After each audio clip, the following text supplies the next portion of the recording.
Saya ingat guru saya, Ubaba Bahiyah. Usianya Bu waktu meninggal dunia 100 sekian tahun, 104 atau 106 gitu waktu meninggal. Saya waktu jumpa sama beliau, usia beliau 94-an tahun. Ubaba Bahiyah itu Bu, bajunya cuma punya dua, satu dicuci, satu dipakai.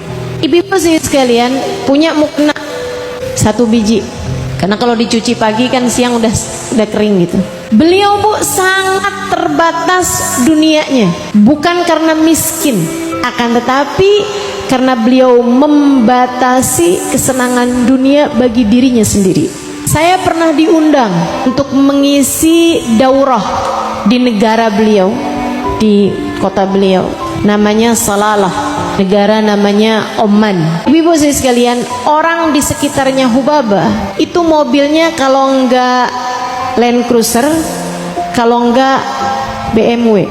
Orang di sekitarnya Hubaba, orang-orang yang menyayangi beliau, ibu-ibu sekalian, itu orang-orang dengan duit yang tidak terbatas, dan mereka nyaris maksa sama Hubabah itu untuk membuatkan beliau rumah, tapi beliau selalu menolak.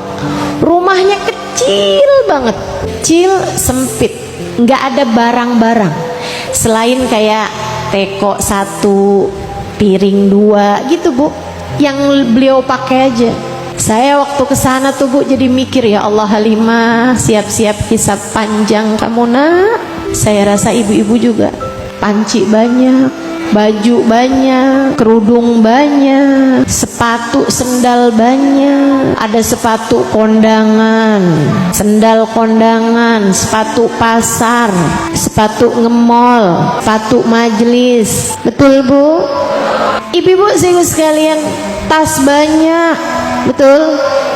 Makanya kalau hadir maulid ketinggalan buku maulidnya, ganti tas. Ini maulid apaan ya? Simtuduror, mana dia nih? Ya ampun, di tas yang noh. Makanya suka ada tuh ibu-ibu tuh pas buka tasnya, ih kok bau pastel seminggu lalu. Hadir majelis dimasukin. Ini yang ketawa berasa nih, saya rasa punya pengalaman pribadi nih kayaknya. Ibu-ibu sekalian, Hubaba Bahiyah sangat sederhana, bukan karena nggak mampu, tapi itu adalah pilihan yang beliau pilih untuk hidupnya. Sampai ibu-ibu sekalian, orang-orang di sekitarnya bilang, Hubaba bangun rumah dong. Hubaba nggak usah, nggak perlu. Ya udah kita bangunin ya Hubaba, nanti tempatin. Ogah, saya udah punya. Gitu bilang ibu. Sangat kecil sekali. Beliau kalau nemuin tamu nggak di rumahnya situ, di madrasnya itu, di majelis taklimnya. Ibu-ibu sekalian, Hubaba Bahiyah, sampai orang-orang itu benar-benar bilang, Hubabah, kita nih malu, kita punya orang mulia hidup di antara kita, akan tetapi rumahnya kecil, nggak bisa benar-benar bisa nerima tamu. Hubabah, tolongin kami Hubabah, biarkan kami membangunkan rumah untukmu. Siapa di antara kita yang kayak begitu? Yang ada tuh mak-mak, maaf ya, ini mah di sini nggak ada. Bilang sama anaknya gini, nak, sebelum kamu bisa bikinin mama rumah, kamu mama anggap belum berbakti sama mama. Itu emak apa preman? Kenapa malah malakin gitu sama anaknya Bu? Rahimallahu mra'an a'ana ala ibnihi libirrih. Semoga Allah kasih rahmat kepada orang tua yang memudahkan anaknya berbakti padanya. Yang gampang aja, biar anak kita baktinya gampang. Jangan nuntut apa-apa sama anak. Ibu tenang ibu. Kalau ibu ngerasa kok anak saya kagak ada yang ngurusin saya ya, kok anak saya nggak ada yang peduli sama saya, ya tenang. Katanya Imam Syafi'i, kalau kamu lihat orang-orang nggak ada yang pada mengurusin kamu, itu adalah pertanda Allah akan mengurusimu secara langsung.